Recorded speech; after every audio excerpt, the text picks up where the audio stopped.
I got a big girl microphone. Hi guys, welcome back to my channel, Neurodivergent. My name's Jen, and on this channel I make content about being a female diagnosed with autism and ADHD.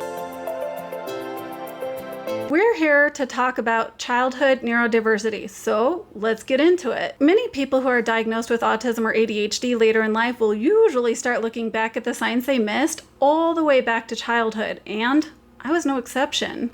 In this video, I'm going to share just a few of the stories from my younger years that I now realize were absolutely missed signs. Do I want to share this information so you can see what neurodivergence can look like in little girls? Yes. Did I want to share cute photos of baby Jen with you? Also yes. But mostly, I'm hoping that by sharing my memories, I might help some of you out there identify things that might have been missed signs for you as well. Truth be told, I don't remember a lot of my childhood, and I don't have a ton of relatives that can share stories with me either.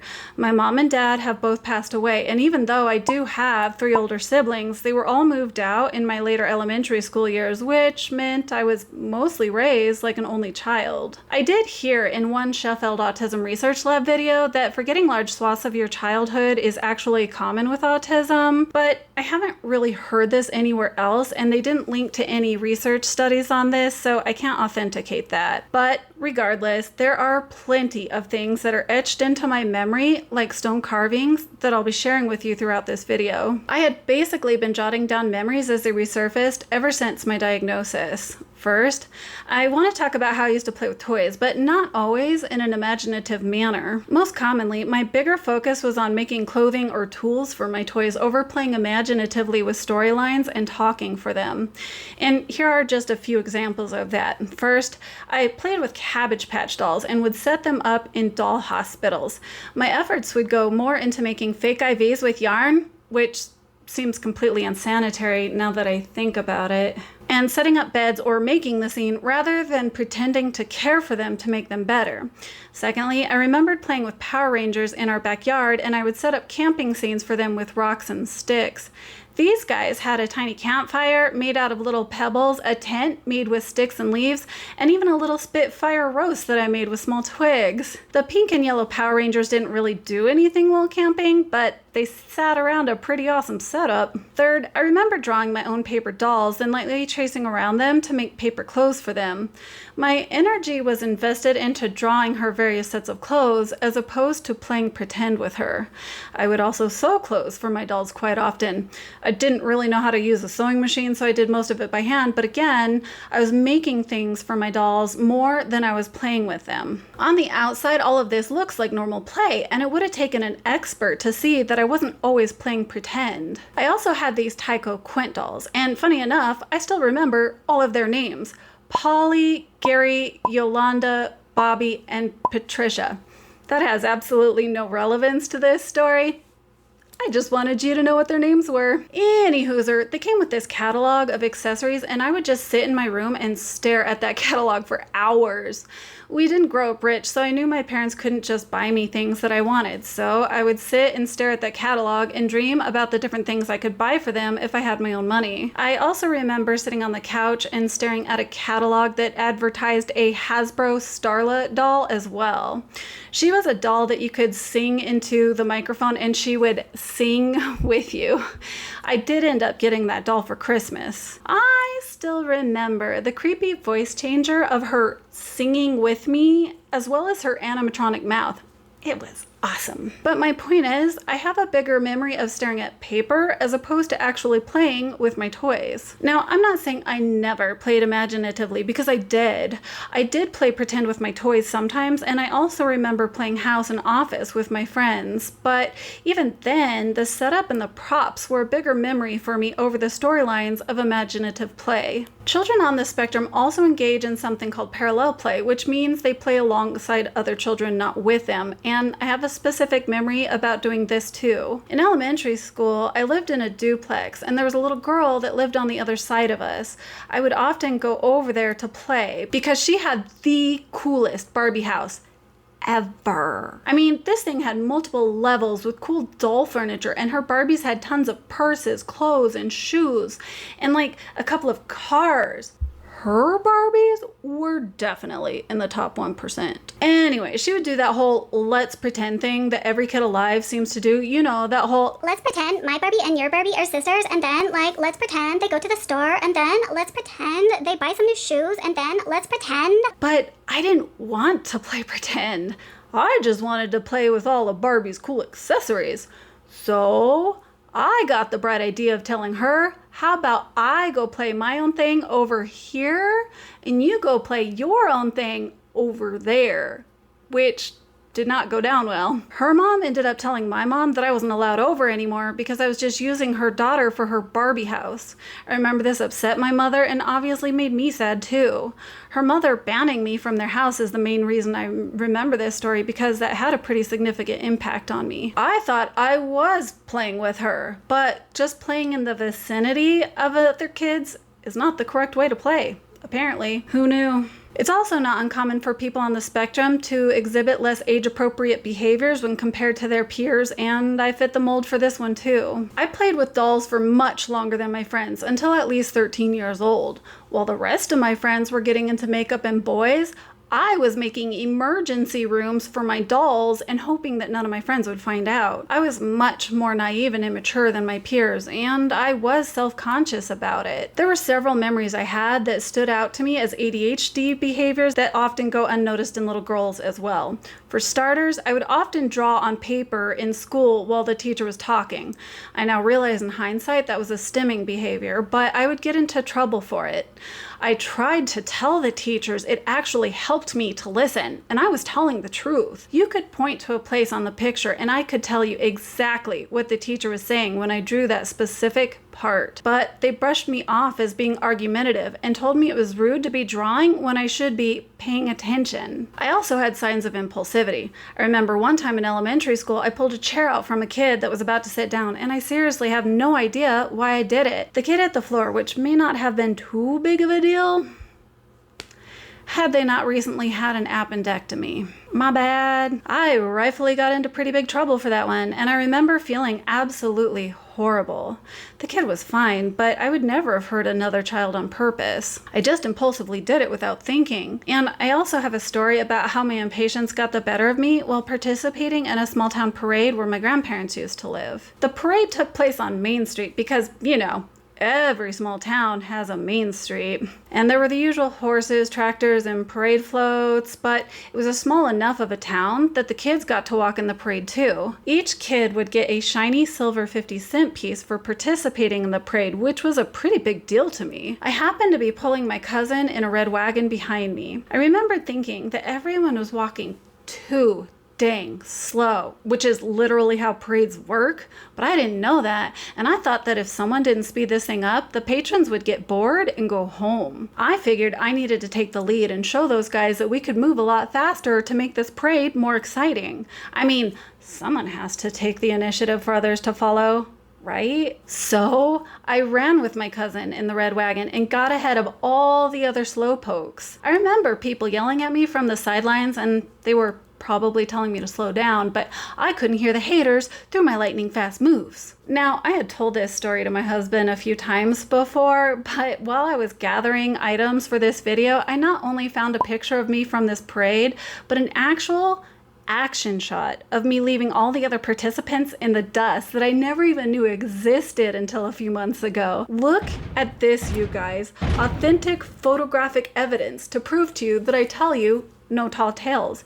So anyway, I get to the front of all these kids in the parade, and we get to the place where we're supposed to receive our silver 50-cent pieces at the end. And as you might have guessed, I did not get one. I was crushed. I thought I was being helpful and making things more exciting because everyone was walking too slowly. I honestly thought I did a good thing, but obviously what I did was not a good thing. And as I've been recalling these stories, I've begun to realize that the reason most of them were preserved in my memory warehouse was likely because of the consequences I received for behaviors that I didn't know were bad. With the exception of the chair incident, most of these stories that I share with you were just me doing what came naturally. I'm not saying I was wrongly chastised, but I was definitely being punished for behaviors that were either misunderstood or not socially acceptable nonetheless. And now I'll share with you some of my obsessive behaviors from my youth, which has a lot of crossover between ADHD and autism. In about the 6th grade, I wanted a pet cockatiel really bad. I got a few books on how to care for cockatiels, which I still have to this day. And similar to the toy catalogs, I would stare at these books for hours on end, reading each page over and over again. It was practically all I could think about 24/7. At the time, they cost about $100 at the pet store, which equates to approximately $1,000 in childhood currency, but I was determined to raise the money to get one somehow. Wanting a pet bird is kind of normal, but that wasn't the issue. It was the amount of thinking and obsessing about it that wasn't normal. I would draw cockatiels, talk about them in every verbal interaction, and daydream about them to the detriment of home and school. And not that this is relevant to the reason I included this story in this video, but I did end up getting a cockatiel. Tearjerker story incoming, so grab some tissues or skip ahead a few seconds in the video, but you've been sufficiently warned. One of the residents in the apartment building we lived in saw me staring at that book while sitting in the common halls just outside our apartment door. They asked me if I liked cockatiels, and of course I told them yes, then subjected them to the verbal diarrhea of how badly I wanted one, how I was saving up to get one, and what I had learned about caring for one. The couple kind of nodded at each other, then walked away. Then the next day they came back and told me that as long as my mom was okay with it, they had one I could have. Apparently, their son had been involved in a hit and run as a pedestrian, and unfortunately, they were going to have to make the really tough decision to pull his life support. He just so happened to have a pet cockatiel that was now going to need a new home. Of course, my mom agreed. It was a really sad story, but let me tell you, no one would have loved that bird more than I did when I was able to bring him home. That man's bird was well loved for many years. I warned y'all, I told you to grab the tissues. Anyway, moving on from that, I wanted to talk about some of my odd savant-like tendencies I exhibited as a child. At about the age of 4 or 5, I was able to solve those slide puzzles within seconds. My brother thought it was a really cool party trick and would show me off to his friends. He would always reward me with a sugar cube, which, now that I think about it, is kind of odd.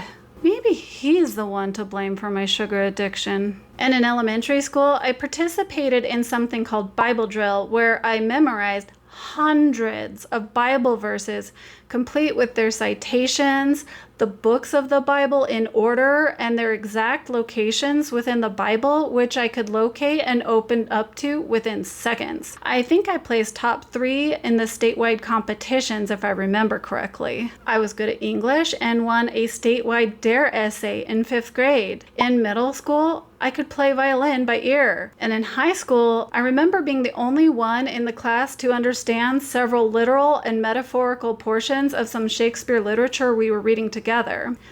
But there's always a but. I only played violin by ear because I couldn't learn to read music. I just did what I had to do to get by and hoped that no one would find out. I would pretend to look at the music and turn the pages with everyone else, but I had no idea what I was looking at. And in 5th grade, I still couldn't tell time on an analog clock. I remember my homeroom teacher yelling at me in the hallway in front of all the other kids as we were coming in for recess because I confided in her that I still didn't know how to tell time. Rather than help me, she yelled at me in front of everyone. You're in 5th grade. How do you not know how to tell time? You should know this by now. And I almost didn't graduate high school because I struggled so badly at math. It's not at all uncommon for children on the spectrum to vary like this, making them seem almost savant-like in some areas and concerningly deficit in others. My own son, who recently graduated from 5th grade, was reading at a 6th grade level in the 3rd grade. He can recite time travel theories to you, explain everything there is to know about black holes, and intelligently argue the concept of infinity.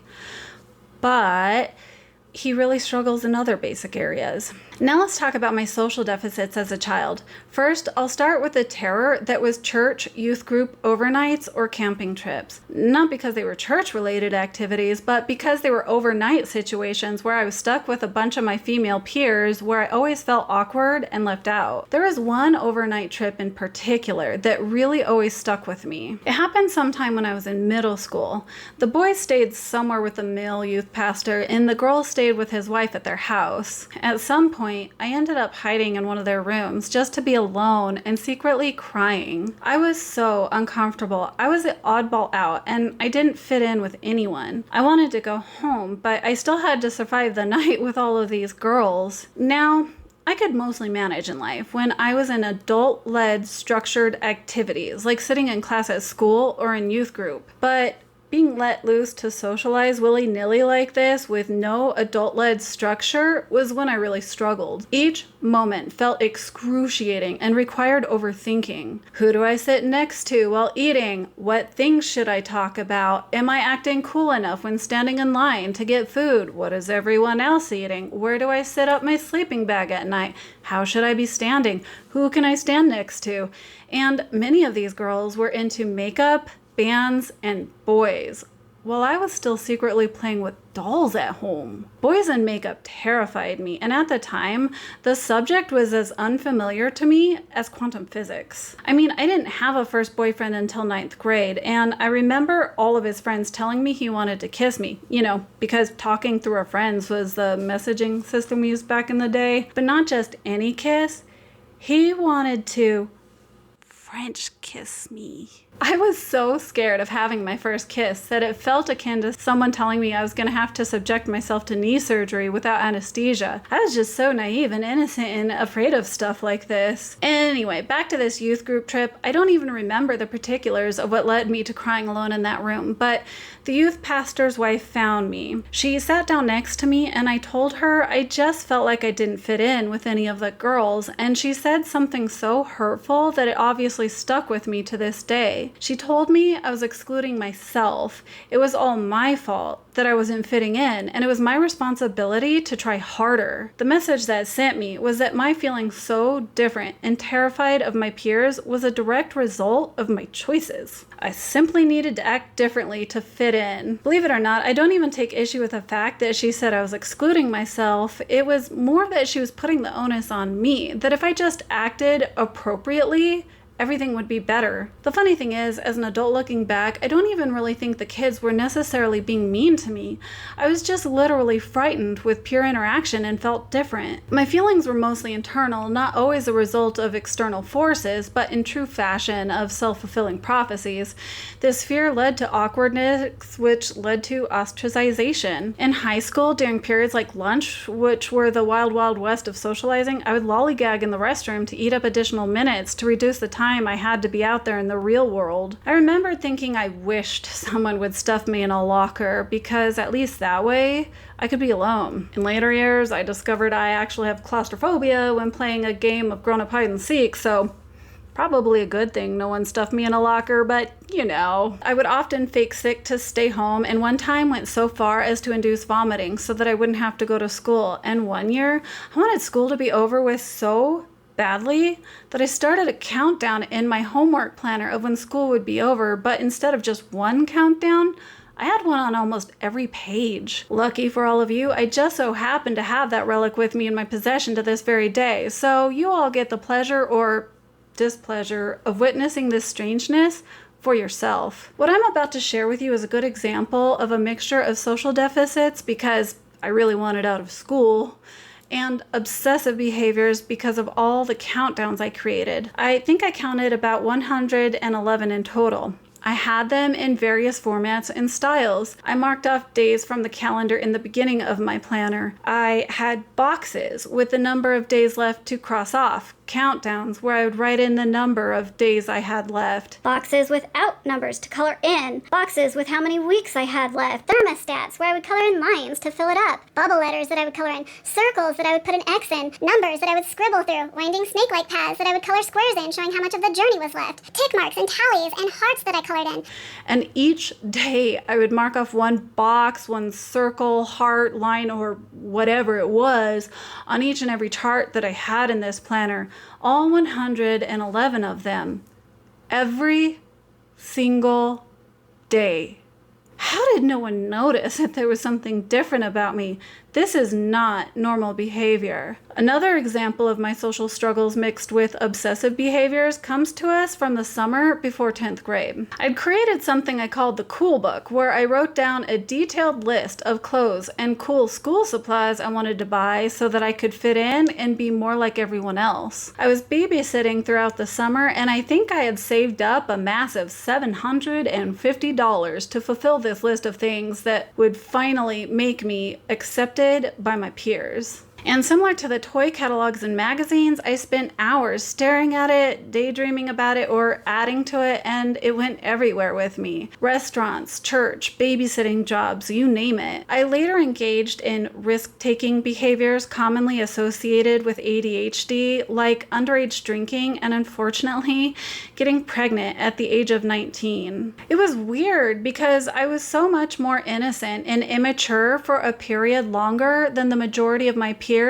Then bam, I went straight to stupid behaviors. When I started this YouTube channel, one of the first things I shared was that I have felt different my whole entire life. And that feeling goes back to my earliest memories. When I was really young, I was fascinated with the movie The Little Mermaid. I would desperately pray to God that he would turn me into a mermaid. I would make wishes on every dandelion seed flower I found, and I actually believed magic could be real. I know that sounds so cliche, but I legitimately believed that if my heart was pure and I wished hard enough, that it could happen in real life. I wanted to be a mermaid so bad because I wanted to leave this world and go live in the ocean because I felt like I didn't belong here on Earth. So, like I pondered earlier, one might wonder how it was possible for all of this to go unnoticed and how I wasn't diagnosed as a child.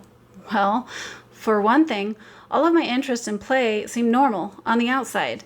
And the earlier criteria for autism and ADHD were, and still mostly are, based on stereotypical male behavior. If you were autistic, you flapped your hands, were obsessed with trains, maybe you were nonverbal, you completely ignored your peers, or had higher support needs. If you had ADHD, you were a little boy that was bouncing off the walls and couldn't pay attention to anything anyone was saying. No one really knew about inattentive or mixed type ADHD. Asperger's was still a valid diagnosis back then before it was rolled into autism, but I probably wouldn't have been noticed for that one either because it seemed like only childhood savants got evaluated for that one. So why do little girls get missed? Because they seem shy, which is normal for little girls, but gets quickly noticed in little boys. And because girls are more socially motivated, which means they mask and mimic social behaviors in a way that is less discernible from their male counterparts.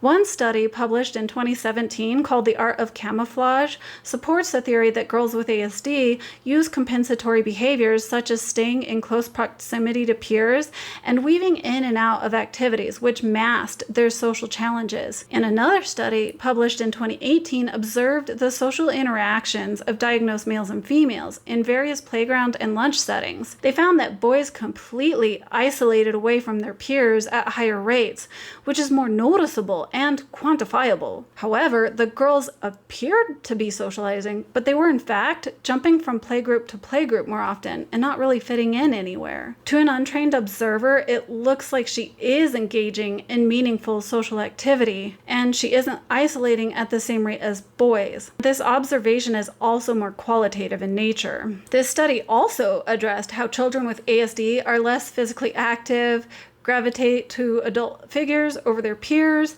and exhibited more stress in decreased social motivation during unstructured social activities, or what they call free play.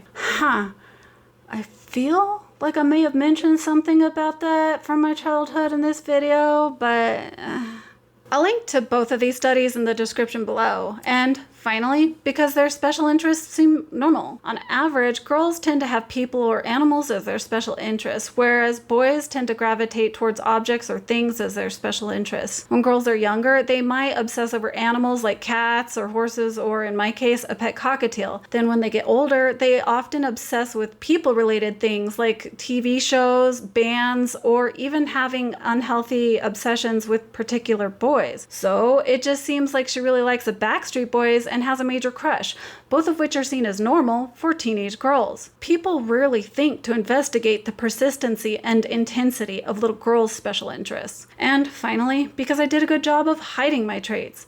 I didn't show my parents or anyone else my obsessive school countdown timers in my homework planner. No one really knew about my cool book, but even if they had, they would have just thought I'd made a cute little shopping list. They wouldn't have understood the abnormal intensity that some of my obsessions and odd behaviors reached. As an older teen, they had no idea that I was exhibiting concerning behaviors like carving the names of boys into my skin.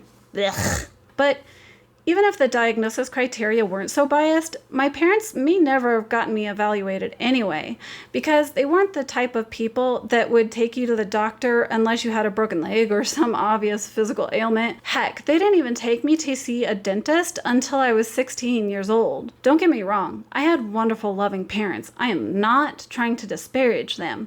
I just grew up in a different time. Throughout my teenage years, I thought I had depression. I sought out counselors and even got on medications, but what was really odd was that when I was by myself, I was usually pretty okay. I even participated in a research study for a new depression medication once. I filled out a bunch of questionnaires, and the nurse walked in and said, "Jennifer, I've got good news for you. You're not depressed enough to participate in our study. You're too happy." And I burst out crying because I knew something was off about me that was making me feel really bad, and I just wanted answers. I never connected the dots that it might not have been true depression, but rather knowing that there was just something really different about me that felt wrong and broken. Looking back, I see I didn't like who I was because I didn't understand what I was. Part of me wishes I would have gotten this diagnosis when I was younger, but another part of me wonders if having this diagnosis during my formative years would have affected me differently. I keep thinking there was strength I gained from adversity, but there was probably also a lot of needless suffering that could have been avoided as well. So moving forward, what are some positive changes we can take away for this for our daughters and young girls? I can only tell you what accommodations I wish would have been given to me as a little girl, and what might have worked for me may not work for everyone. But that would have been to have had alternatives to unstructured social activities available to me. To clarify, I was mostly okay with things like lunch and recess in elementary school, which is not uncommon. The DSM-5 even makes it clear that while symptoms must be present in the early developmental period, they may not become fully manifest until social demands exceed capacity. It wasn't until middle school and beyond that the highlights of how different I was became more noticeable and really started having negative effects on me. So around that time, I can tell you I could have done without overnights, going to camp, and being pushed into peer projects and activities. I likely would have learned more sitting in church with the adults because even though I was immature in some areas, I had a higher mental capacity for understanding concepts on an adult level. So what could some practical alternatives to unstructured social activities be? Things like having the option to stay in from recess and help the teachers in the classroom with productive things like cleaning or organizing, or having an option to sit in a quiet classroom to do homework during lunchtime. I can say from personal experience that not only would this option have been better for me than hiding in the bathroom to eat up additional minutes, it probably would have had a positive impact on my grades to boot. Things that sound like a punishment to most would have been a welcome alternative to someone like me. And finally, having the opportunity to have structured interactions with peers, like starting up and leading a club related to special interests, for example. Leading a club would not only teach little girls leadership skills, planning and organizing, but it could also foster relationships with peers who share in that special interest in a way that unstructured free play might not. None of these are get out of jail free cards, but rather redirects that could decrease anxiety, encourage strengths, and foster peer interactions in ways that matches that little girl's neurotype instead of forcing activities that work against it. I know there will be critics out there who would criticize these ideas as damaging peer isolation or even making girls targets for bullying, but here's the thing. Most girls on the spectrum already feel that isolation and difference. It's not something that can be fixed simply by throwing them into more peer interaction. If you need me to paint a picture for you, it's like throwing a disabled person out of their wheelchair. than yelling at them for not being able to walk. It's not a choice, it's a neurotype. At best, they'll just learn how to mask better as opposed to actual improved social skills. Studies have already shown that unstructured peer activities causes increased anxiety, which in later years can lead to decreased sense of self-esteem and even depression. Again, we're not a monolith. My suggestions aren't intended to be a one-size-fits-all solution, but I think it's reasonable to say that if this would have worked for me, it could work for other girls as well. I think it makes sense to at least open up a dialogue about including these options in IEPs. Had more been known about female autism back then, and had I been given opportunities to choose alternatives like these, it would have had positive impacts on my mental health and well-being.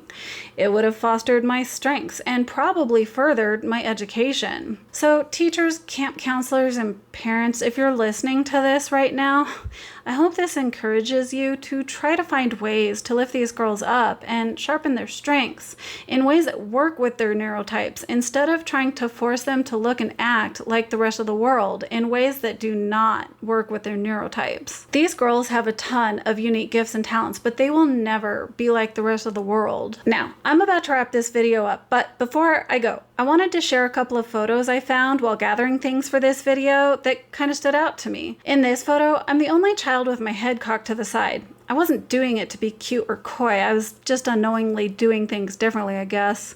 And in this photo, a bunch of kids surround me, but I don't reciprocate. My hands are awkwardly to the side as if I don't know what to do with them. If being aloof was a picture, this was probably it. And look, I'm not trying to claim you can spot autism in a photo. Like, look at me drinking water funny in this photo. That was so autistic of me. All I'm saying is that when you're a late diagnosed adult, you can't help but to look back at your life in a very different observational capacity. All right, so I'll wrap it up there. If you related to any of these stories, please share that below. Or if you'd like to submit a story for me to share in a future video about your neurodiverse childhood, you can submit that through my website, neurodivergent.com. And because I promised photos of baby Jen but didn't get a ton of opportunities to share them throughout this video, you're welcome to stick around past my farewell, as I've included a slideshow at the end to make up for it. Bye for now. Mwah.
You're still here, huh?